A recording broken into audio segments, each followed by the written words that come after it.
Guts by Chuck Palahniuk.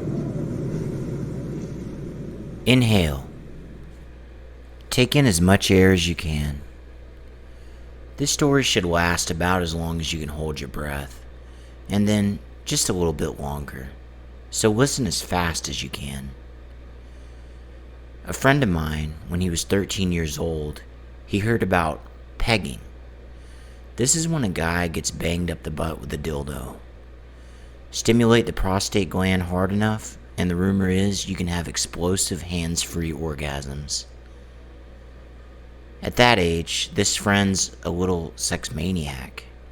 He's always jonesing for a better way to get his rocks off. He goes out to buy a carrot and some petroleum jelly to conduct a little private research. Then he pictures how it's going to look at the supermarket check stand.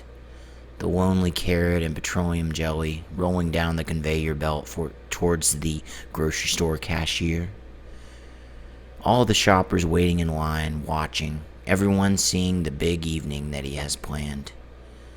So, my friend, he buys milk and eggs and sugar and a carrot. All the ingredients for a carrot cake. And Vaseline. Kind of like he's going home to stick a carrot up his butt. At home, he whittles the carrot down into a blunt tool. He slathers it with grease and grinds his ass down on it. Then, nothing. No orgasm. Nothing happens except it hurts. Then this kid, his mom yells at supper time. She says to come down right now. He works the carrot out and stashes the slippery, filthy thing in the dirty clothes under his bed. After dinner, he goes to find the carrot and it's gone. All his dirty clothes while he ate dinner, his mom grabbed them all to do the laundry. No way that she could not find the carrot, carefully shaped with a paring knife from her kitchen, still shiny with lube and stinky. This friend of mine, he waits months under a black cloud, waiting for his folks to confront him. They never do. Ever. Even now he's grown up. That invisible carrot hangs over every Christmas dinner, every birthday party, every Easter egg hunt with his kids, his parents, grandkids. That ghost carrot is hovering over all of them. That's something too awful to name. People in France have a phrase, spirit of the stairway. It means the moment when you find the answer but it's too late. Say you're at a party and somebody insults you. You have to say something. So under pressure with everybody watching, you say something really lame. But the moment you leave the party, as you start down the stairway, then magic. You come up with the perfect thing that you could have said. The perfect crippling put down. That's the spirit of the stairway. See, the trouble is, even the French don't have a phrase for the stupid things you actually do say under pressure. Those stupid and desperate things you actually think or do. Some deeds are too low to even get a name. Too low to even get talked about. Looking back, kid psych experts, school counselors now, say that most of the last peak in teen suicides was kids trying to choke while they beat off. Their folks would find them, a towel twisted around the kid's neck, the towel tied to the rod in their bedroom closet, their kid dead. Dead sperm everywhere. Of course, the folks cleaned up. They put some pants on their kid. They made it look better. Intentional, at least. The regular kind of sad teen suicide. Another friend of mine, a kid from school, his older brother in the Navy, said how guys in the Middle East jack off different than we do here. This brother was stationed in some camel country where the public market sells what could be fancy letter openers. Each fancy tool is just a thin rod of polished brass or silver, maybe as long as your hand, with a big tip at one end, either a big metal ball or some kind of fancy carved handle you'd see on a sword. This Navy brother says how Arab guys get their dick hard and then insert this metal rod the whole length of their boner. They jack off with the rod inside, and it makes getting off so much better, more intense. It's this big brother who travels around the world sending back French phrases, Russian phrases, helpful jack-off tips. After this, the little brother, one day he just doesn't show up to school. That night he calls to ask if I'll pick up his homework for the next couple of weeks. Because he's in the hospital.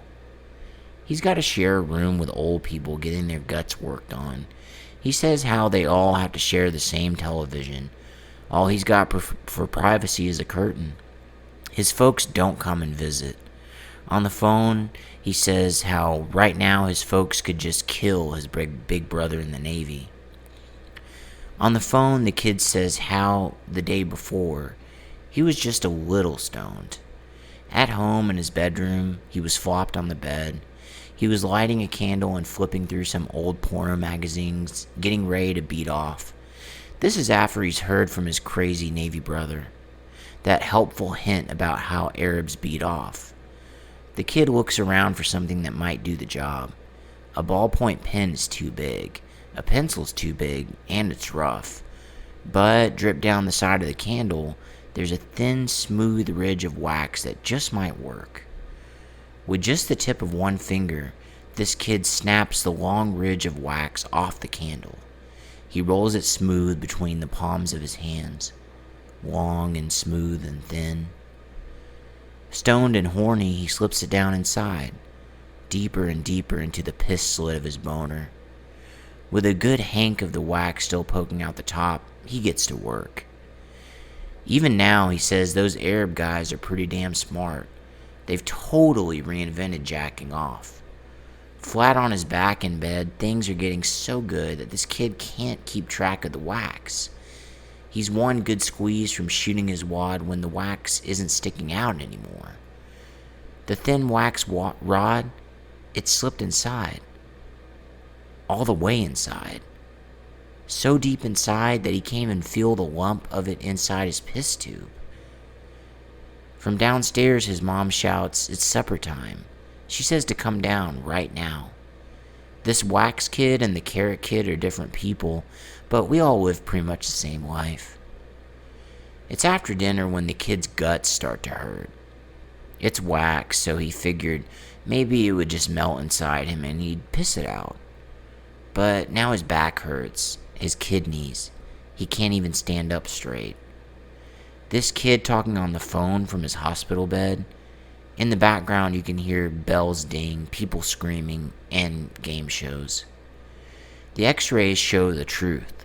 Something long and thin, bent double inside his bladder. This long, thin V inside him, it's collecting all the minerals in his piss. It's getting bigger and more rough, coated with crystals of calcium. It's bumping around, ripping up the soft lining of his bladder, blocking his piss from getting out. His kidneys are backed up. What little that leaks out of his dick is red with blood. This kid, with his folks, his whole family, them looking at the black x-ray with the doctor and the nurses standing there, the big V of wax glowing right for everybody to see. Well, he has to tell the truth. The way Arabs get off. What his big brother wrote him from the Navy. On the phone right now, he starts to cry. They paid for the bladder operation with his college fund. One stupid mistake and now he'll never be a lawyer. Sticking stuff inside yourself. Sticking yourself inside stuff. A candle in your dick or your head in a noose. We knew it was going to be big trouble. What got me in trouble, I called it pearl diving. This meant whacking off underwater, sitting on the bottom of the deep end of my parents' swimming pool. With one deep breath, I'd kick my way to the bottom and slip off my swim trunks. I'd sit down there for 2, 3, 4 minutes. Just from jacking off, I had a huge lung capacity. If I had to house to myself, I'd do this all afternoon. After I'd finally pump out my stuff, my sperm, it would hang there in big fat milky globs. After that was more diving, to catch it all, to collect it and wipe each handful in a towel. That's why it was called pearl diving. Even with chlorine, there was my sister to worry about, or, Christ forbid, my mom. That used to be my worst fear in the world.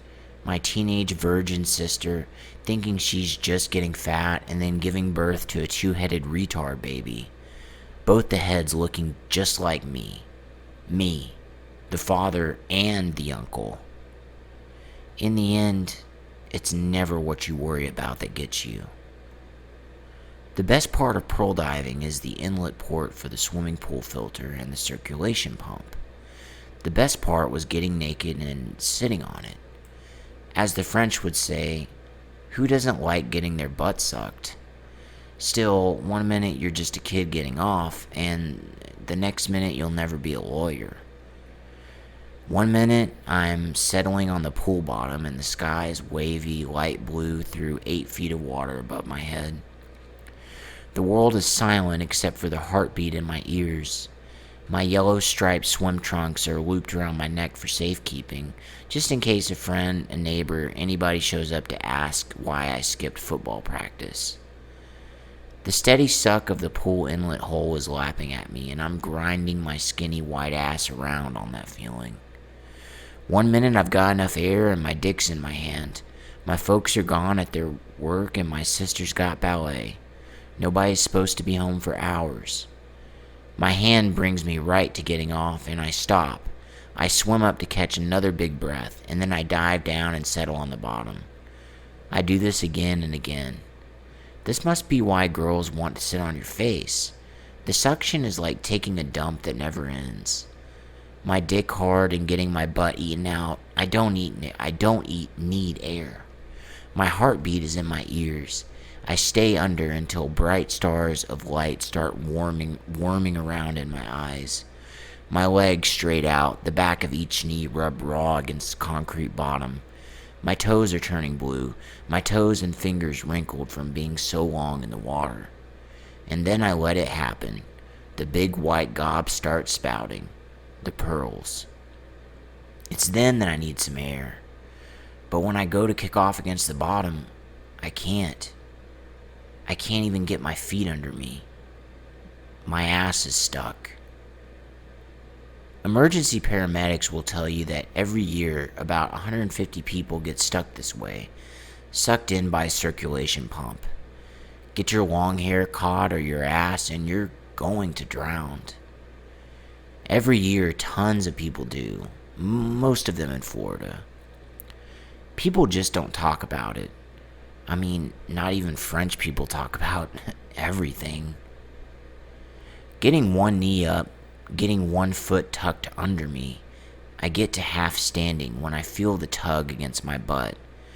Getting my other foot under me, I kick off against the bottom. I'm kicking free, not touching the concrete, but not getting to the air either. Still kicking water, thrashing with both arms, I may be halfway to the surface, but not going any higher. The heartbeat inside my head getting loud and fast. The bright sparks of light crossed and crisscrossed in my eyes. I turn and look back. But what I see doesn't make sense. This thick rope, some kind of snake, blue, white, and braided with veins, has come up out of the pool drain and is holding onto my butt. Some of the veins are leaking blood, red blood, that looks black underwater and drifts away from little rips in the pale skin of the snake. The blood trails away, disappearing in the water, and inside the snake's thin blue-white skin you can see lumps of some half-digested meal. That's the only way this makes sense. Some horrible sea monster, a sea serpent, something that's never seen the light of day. It's been hiding in the dark bottom of the pool drain, waiting to eat me. So I kick at it, at the slippery, rubbery, knotted skin and veins of it, and more of it just seems to pull out of the pool drain. It's maybe as long as my leg now, but still holding tight around my butthole. With another kick, I'm an inch closer to getting another breath, still feeling the snake tug at my ass. I'm an inch closer to my escape. Knotted inside the snake, you can see corn and peanuts. You can see long, bright orange ball. It's the kind of horse pill vitamin my dad makes me take to help put on weight, to get a football scholarship, with extra iron and omega-3 fatty acids. It's seeing that vitamin pill that saves my life. It's not a snake. It's my large intestine, my colon pulled out of me. What doctors call prolapsed. It's my guts that are sucked into the drain. Paramedics will tell you that a swimming pool pump pulls 80 gallons of water every minute. That's about 400 pounds of pressure. The big problem is we're all connected together inside. Your ass is just the far end of your mouth. If I let go, the pump keeps working, unraveling my insides until it's got my tongue. Imagine taking a 400-pound shit, and you can see how this might turn you inside out. What I can tell you is your guts don't feel much pain. Not the way your skin feels pain. The stuff you're digesting, doctors call it fecal matter. Higher up is chyme. Pockets of thin, runny mess studded with corn and peanuts and round green peas. That's all this soup of blood and corn, shit and sperm and peanuts floating around me. Even my guts unraveling out of my ass, me holding on to what's left. Even then, my first want is somehow to get my swimsuit back on. God forbid my folks see my tick. My one hand holding a fist around my ass, my other hand snags my yellow striped swim trunks and pulls them up from around my neck. Still, getting into them is impossible. If you want to feel your intestines, go buy a pack of those lambskin condoms. Take out one and unroll it. Pack it with peanut butter, smear it with petroleum jelly, and hold it under water. Then try to tear it. Try to pull it in half. It's too tough and rubbery. It's so slimy that you just can't hold on. A lambskin condom, that's just plain old intestine. Now you can see what I'm up against. You let go for a second and you're gutted. You swim for the surface for a breath and you're gutted. You don't swim and you drown. It's a choice between being dead right now or a minute from now. What my folks will find after work is a big, naked fetus curled in on itself, floating in the cloudy water of their backyard pool, tethered to the bottom by a thick rope of veins and twisted guts. It's the opposite of a kid hanging himself to death while he jacks off. This is the baby that they brought home from the hospital 13 years ago. He's the kid they hoped would snag a football scholarship and get an MBA. Who'd care for them in their old age? Here's all their hopes and dreams, floating here, naked and dead. All around him, big murky pearls of wasted sperm. Either that, or my folks will find me wrapped in a bloody towel, collapsed halfway from the pool to the kitchen telephone. The ragged, torn scrap of my guts still hanging out the leg of my yellow-striped swim trunks. What even the French won't talk about. That big brother in the Navy, he taught us another good phrase, a Russian phrase. I need that, the way that we say, I need that like I need a hole in my head. Russian people say, I need that like I need teeth in my asshole. Those stories you hear about how animals caught in a trap will chew off their leg, well, any coyote would tell you a couple bites beats the hell out of being dead. Hell, even if you're Russian, someday you might just want those teeth. Otherwise, what you have to do is, you have to twist around. You hook one elbow behind your knee, and you pull that leg into your face. You bite and snap at your own ass. You run out of air, and you will chew through anything to get to that next breath. It's not something you want to tell a girl on the first date. Well, not if you expect a kiss goodnight. If I told you how it tasted, you would never, ever again eat calamari. It's hard to say what my parents were more disgusted by: how I'd got in trouble or how I'd saved myself. After the hospital, my mom said, "You didn't know what you were doing, honey. You were in shock." And then she learned how to cook poached eggs. All those people grossed out or feeling sorry for me, I need that like I need teeth in my asshole. Nowadays, people always tell me I look too skinny. People at dinner parties get all quiet and pissed off that I didn't eat their roast pork that they cooked. Roast pork kills me. Baked ham, anything that hangs around inside my guts for longer than a couple of hours, it all comes out still food. Home-cooked lima beans or chunk light tuna fish, I'll stand up and find it sitting there in the toilet.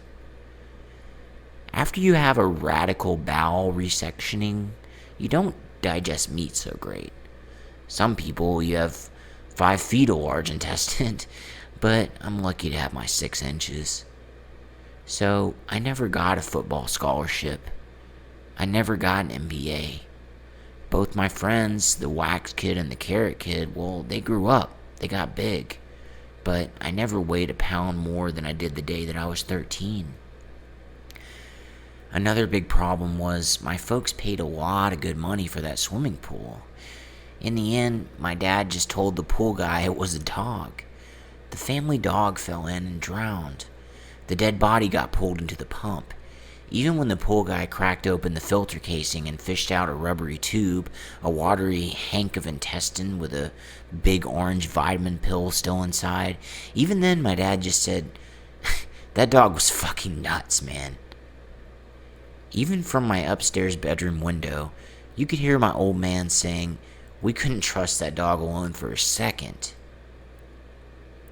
Then my sister missed her period.